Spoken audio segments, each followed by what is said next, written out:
अध्याय 2 विकल्प हैं। पहला क्वेश्चन है, यदि ax square plus bx plus c बराबर 0 द्विघात बहुपद के शून्यक c बराबर 0 के बराबर है, तब क्या होगा? c तथा a का विपरीत चिन्ह होगा, c तथा b का विपरीत चिन्ह होगा, c तथा a एक समान चिन्ह के होंगे। जब c बराबर नहीं होगा 0 के, तब कंडीशन क्या होगी? c और a एक समान चिन्ह के होंगे। दूसरा है, बहुपद x प्लस 1 और एक्स स्क्वायर माइनस एक्स की घात 4 प्लस 1 के लिए घात क्या होगी? तो जब हम इस x का गुणा अंदर करेंगे तो यहाँ सबसे बड़ी घात कितनी है? 4, और उसका x में और गुणा हो जाएगा तो सबसे बड़ी घात कितनी हो जाएगी? फिर बहुपद की 5 घात हो जाएगी। तीसरा है, एक्स स्क्वायर प्लस ए प्लस 1 एक्स प्लस बी के बहुपद के लिए शून्यक हैं 2 और 3। तो जब हम x बराबर शून्यक 2 लेंगे तो x का मान हमारे पास क्या आएगा? 2, और x का मान 2 यहाँ रखें अगर इस इक्वेशन में, तब बनेगी हमारी समीकरण 1। और फिर दूसरी बार जब एक बार लेंगे हम x बराबर -3 और -3 इस समीकरण में रखेंगे तो समीकरण बनेगी 2। अब समीकरण 1 और 2 को हल करेंगे तो हमें आएगा a का मान 0 और b का मान -6। एक बार शून्यक लेना है x की वैल्यू 2 और एक बार शून्यक -3 है, यानी x की वैल्यू लेना है -3। इन दोनों वैल्यू से समीकरण 1 और 2 बनाकर हल करेंगे आप तो a का मान 0 और b का मान -6 प्राप्त होगा। तीसरा है, बहुपद एक्स स्क्वायर माइनस 49 के शून्यक होंगे। अब एक्स स्क्वायर और 49 को लिख सकते हैं 7 का स्क्वायर, एक बार ये प्लस में आएंगे और एक बार माइनस में, यानी शून्यक एक बार होगा +7 और एक बार होगा -7। अगला है पांचवा, बहुपद 6x square plus 13x plus 7 के शून्यकों का योगफल क्या होगा? शून्यकों का योगफल यानी कि अल्फा प्लस बीटा वो क्या होता है? -b/a। अब -b यानी कि -13 और a का मान 6, -13/6।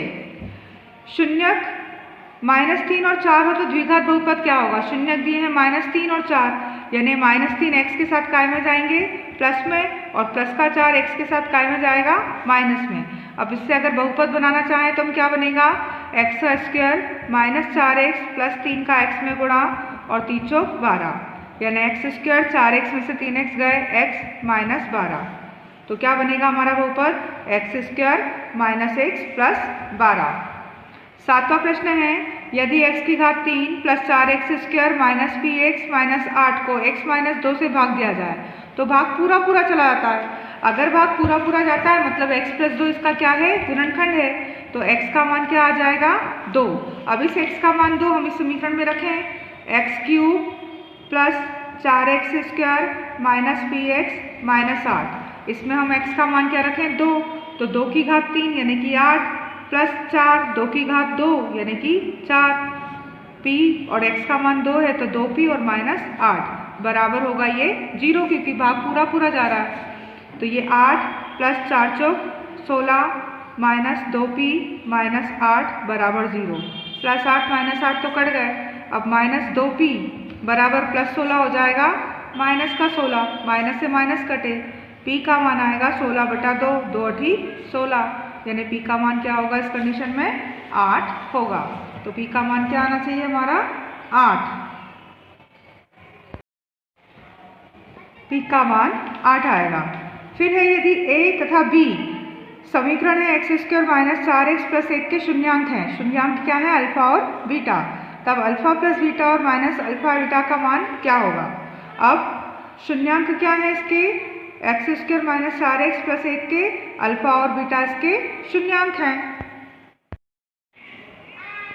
तब alpha plus beta minus alpha beta का मान क्या होगा? तो शून्यांक क्या है इसके? मूलों का योगफल, अल्फा प्लस बीटा यानी मूलों का योगफल वो होता है -b/a, और अल्फा इंटू बीटा यानी कि मूलों का गुणनफल c/a। तो हमें निकालना है अल्फा प्लस बीटा और अल्फा इंटू बीटा का मान, इसलिए -b/a और -c/a। a दोनों में कॉमन है, ऊपर आएगा -b और -c। अब -b की वैल्यू है यहाँ -4 और c की वैल्यू है 1, तो माइनस माइनस प्लस का 4 उसमें से 1 गए 3 और बटे में a यानी कि 1 है, तो इसका आंसर क्या होगा? 3। नवा है, यदि x प्लस a बहुपद का गुणनखंड है, अगर गुणनखंड है तो x प्लस a बराबर क्या होगा? 0, यानी x का मान आएगा -a। अब इस बहुपद में मान रखें x square minus 3x plus 3a minus 7। इसमें का क्या मान रखना है हमें एक्स का? 1 मान रखना है -1। तो -1 का स्क्वायर माइनस 3a, a का मान -1 प्लस 3a माइनस 7 बराबर 0। 1 का वर्ग 1 माइनस माइनस प्लस का 3a प्लस 3a माइनस 7 बराबर 0। 3a और 3a 6, 7 में से 1 गया -6 बराबर 0। 6 माइनस 6 हो जाएंगे प्लस के 6 और a का मान क्या आएगा?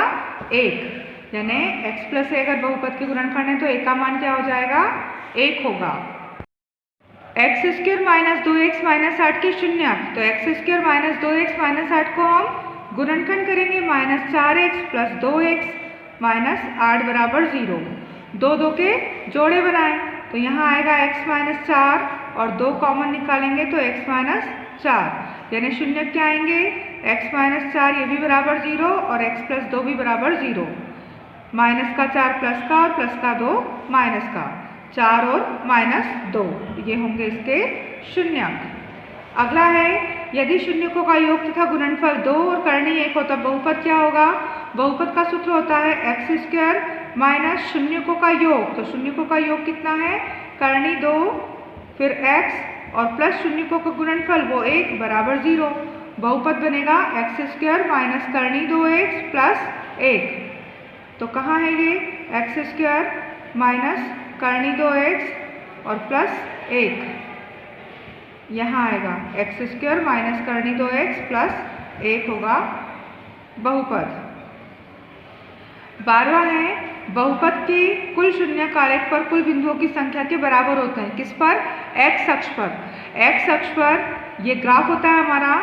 तो यहाँ शून्यकों की संख्या एक्स अक्ष पर जितनी बार ग्राफ प्रतिच्छेद करता है वो कहलाती है शून्यकों की संख्या। जैसे यहाँ शून्यकों की संख्या 1, 2, 3 और 4 बिंदुओं पर प्रतिच्छेद कर रहा है एक्स अक्ष। तो शून्यकों की संख्या किससे निर्धारित होती है? एक्स अक्ष पर जो प्रतिच्छेदन होता है उससे शून्यकों की संख्या निर्धारित होती है। अगला प्रश्न है बहुपदों की घात n होने पर केवल एक शून्यक होगा, कम से कम n शून्यक होंगे, n से ज़्यादा होंगे या n शून्यक होंगे। तो बहुपद की घात अगर 2 है तो शून्यक भी कितने होंगे? 2। बहुपद की घात 3 है तो शून्यकों की संख्या 3। यानी बहुपदों की घात n है तो शून्यक कितने होंगे? n शून्यक होंगे। यदि x square plus ax plus b के एक द्विघाती बहुपद का शून्यक दूसरे का ऋणात्मक हो, यानी एक अगर +3 हो तो दूसरा -3 हो, तो इस कंडीशन क्या बनेगी? इससे हमारी समीकरण बनेगी बहुपद क्या बनेगा हमारा? एक्स स्क्वायर माइनस 9, क्योंकि एक्स स्क्वायर माइनस शून्यकों का योगफल 3x और माइनस शून्यकों का गुणनफल वो कितना आएगा? शून्यकों का योगफल तो आएगा यहाँ पर 0x 3 माइनस 3 यानी कि 0x और गुणनफल 3 त्रिका -9 बराबर 0। तो यहाँ 0 खत्म हो जाएगा यानी कि एक्स स्क्वायर माइनस 9। द्विघात रहेगी, रेखिक बहुपद नहीं होगा। इसमें कितनी घात होगी? अधिकतम 2। रेखिक बहुपद नहीं होगा इसका। 15वां प्रश्न है एक्स स्क्वायर माइनस 9 इसके शून्यक क्या होंगे? तो एक्स स्क्वायर माइनस 9 के शून्यक क्या होंगे? +3 और -3, इनमें से कोई नहीं। धन का 3 और -3 होगा। इसको हल करेंगे एक्स स्क्वायर, 9 को लिखेंगे 3 का वर्ग। एक बार ये जाएगा प्लस में और एक बार जाएगा माइनस में, तो शून्यक आएंगे एक बार +3 और एक बार -3। x माइनस 32 का एक बहुपद क्या है? ये रैखिक बहुपद है। इसमें x की अधिकतम घात कितनी है? 1, तो ये क्या कहलाएगा? रैखिक बहुपद। शून्यक 3 और 7 कितने के बहुपद कितने हो सकते हैं? तो शून्यक 3 और 7 से जो बहुपद बनाएंगे तो कितने बहुपद बन सकते हैं? उससे एक बहुपद बन सकता है। 2 शून्यकों से जब हम हल करते हैं शून्यकों का योगफल और गुणनफल लिखेंगे तो उससे एक बहुपद बनता है। अब बहुपद x square plus 10x plus 24 में शून्यकों का गुणनफल होता है -c/a। शून्यकों का गुणनफल क्या होता है? Alpha into beta c/a। तो c का मान यहाँ है 24 और a का मान तो एक ही है यानी कि सिर्फ 24। इसका आंसर आएगा 24। अब इसके गुणनखंड 2x square minus 7x minus 15, इसमें आसपास का गुणा कितना हो रहा है? 15 दूनी 30। तो हमको 7 को तोड़कर ऐसा लिखना है कि गुणा करने पर कितना आ जाए? 30 आ जाए। क्या हम अगर गुणनखंड करके लिखे तो इस 7 को क्या तोड़ेंगे हम, 2x² minus 10x plus 3 minus 15 बराबर 0। 10 में से 3 जाएंगे 7 बचेंगे। अब 2 के जोड़े बनाएंगे तो 2 यहाँ से कॉमन निकालेंगे तो अंदर क्या बचेगा, x माइनस 5। 2 कॉमन निकल गए यहाँ से, 2 और x, तो x बचा और 2 पंजे 10, x माइनस 5। तो x माइनस 5 कहाँ आ रहा है हमारा, x माइनस 5 आ रहा है तीसरे ऑप्शन में। और यहाँ से कॉमन निकालेंगे 3 तो अंदर बचेगा x माइनस 5, यानी 2x प्लस 3 और x माइनस 5 ये होंगे हमारे इसके गुणनखंड। समीकरण है x² प्लस x बटा 6 बराबर 2 का एक शून्यक हो सकता है। तो इससे द्विघात समीकरण क्या बनेगी हमारी, 6x का वर्ग प्लस x माइनस 6 दूनी 12 बराबर 0। इसको अगर हम तोड़कर लिखना चाहेंगे तो क्या लिखेंगे, 6x² plus 9x minus 8x minus 12 बराबर 0। तो यहाँ से कॉमन निकलेगा तो कोष्टक आएगा एक बार 2x प्लस 3 और एक बार आएगा 3x माइनस 4, यानी इसके शून्यक क्या हो जाएंगे, शून्यक होंगे इसके -3/2 और 4/3।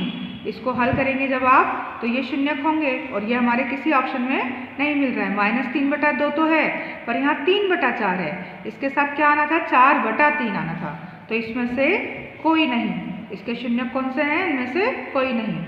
एक शून्यक है अगर कोई सा हो सकता था तो ये हो सकता था -3/2, ये एक शून्यक था, पर दोनों साथ में नहीं है। 2x² प्लस x माइनस 5 के शून्यकों का योग और गुणनफल ज्ञात करना है। शून्यकों का योग क्या होता है, -b/a। तो -b/a तो -b यानी कि माइनस का 1 और a 2 है, और गुणनफल होता है c/a। तो c का मान है -5 और a का मान क्या है, 2। तो 1/2 -5/2, तो -1/2 और -5/2 कौन सा ऑप्शन सही है हमारा, पहला ऑप्शन सही है। अब है बहुपद k-1 x² plus kx plus 1 के शून्यकों में से एक 3 है, तब k का मान क्या होगा। तो एक शून्यक क्या है इसमें, 3, यानी x का मान हम क्या रख देंगे यहाँ पर हम समीकरण में x का मान रखेंगे -3।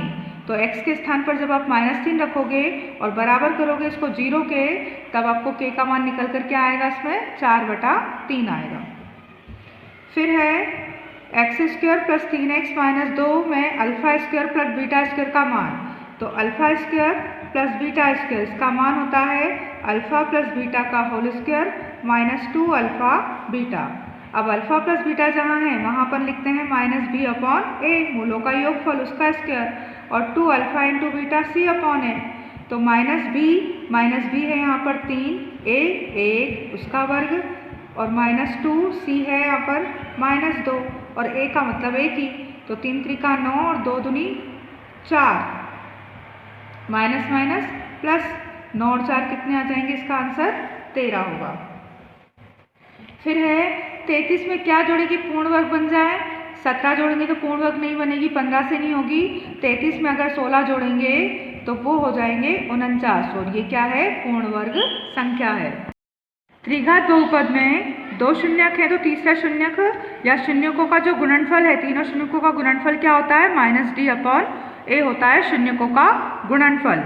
त्रिघात बहुपद ax³ plus bx² plus cx plus d का एक शून्यक 0 है, तब अन्य 2 शून्यकों का गुणनफल क्या होगा, 0 होगा। जब एक शून्यक 0 है तो 2 शून्यकों का गुणनफल भी क्या होगा, 0 होगा। एक द्विघात वर्ग बहुपद x² प्लस 99x प्लस 127 के शून्यक क्या होंगे, दोनों ऋणात्मक होंगे।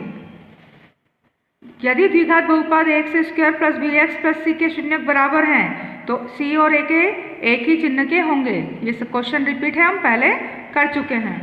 उसके बाद लास्ट क्वेश्चन है इसमें कि px बराबर है, अगर x की घात 3 प्लस 1 इसको डिवाइड करा जाए x की घात 2 प्लस 5 से, तो भागफल की घात क्या आएगी, x की घात 3 में x की घात 2 का भाग देंगे तो भाग कितनी बार जाएगा, x बार, और x की घात कितनी होगी, 1 होगी।